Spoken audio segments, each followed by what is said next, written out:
మీరు మీ ఎమోషన్స్ని సరిగ్గా మేనేజ్ చేసుకోలేకపోతున్నారా? అయితే నేను చెప్పే ఈ 3 స్టెప్స్ మెథడ్ని ఫాలో అవ్వండి.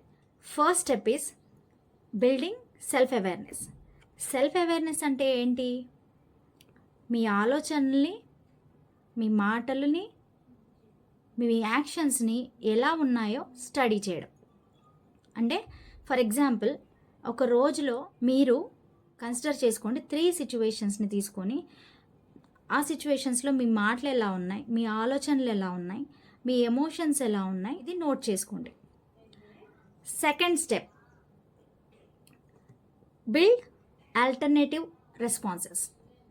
అంటే మీరు నోట్ చేసిన యాక్చువల్ బిహేవియర్ ఉంటుంది కదా, దానికి వ్యతిరేకంగా ఇంకా మీరు ఆ సిచ్యువేషన్లో ఎలా బిహేవ్ చేస్తుంటే, ఎలా రెస్పాండ్ అయ్యి ఉంటే మీ లైఫ్ బెటర్గా ఉండేది, ఆ సిచ్యువేషన్స్ ఇంకా బెటర్గా ఉండేవి అనేది కూడా సిచ్యువేషన్ వైజ్ నోట్ చేసుకోండి. This is building alternative responses. Third step, implement the better response. You have to practise implementing the better responses. So ఇలా చేయడం వల్ల ఏమవుతుంది అంటే you are understanding your emotions, you are understanding your actions, and మీరు ఇంకా better అప్రోచ్ని practice చేయడం నేర్చుకుంటున్నారు. So దానివల్ల మీకు స్ట్రెస్ ఉండదు, మీకు mentally you will become healthy.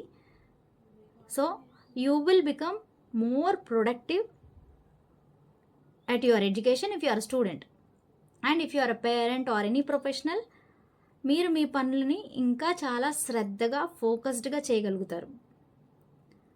Productivity చాలా ఎక్కువగా ఉంటుంది. ఇలా పీస్ ఆఫ్ మైండ్ ఉండి ఏ పని చేసినా దానిలో చాలా మంచి రిజల్ట్ ఉంటుంది. అండ్ మీ రిలేషన్షిప్స్ హెల్దీగా ఉంటాయి.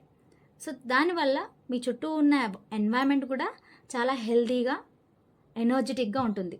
So always you will be having high energy levels in your body and in your mind.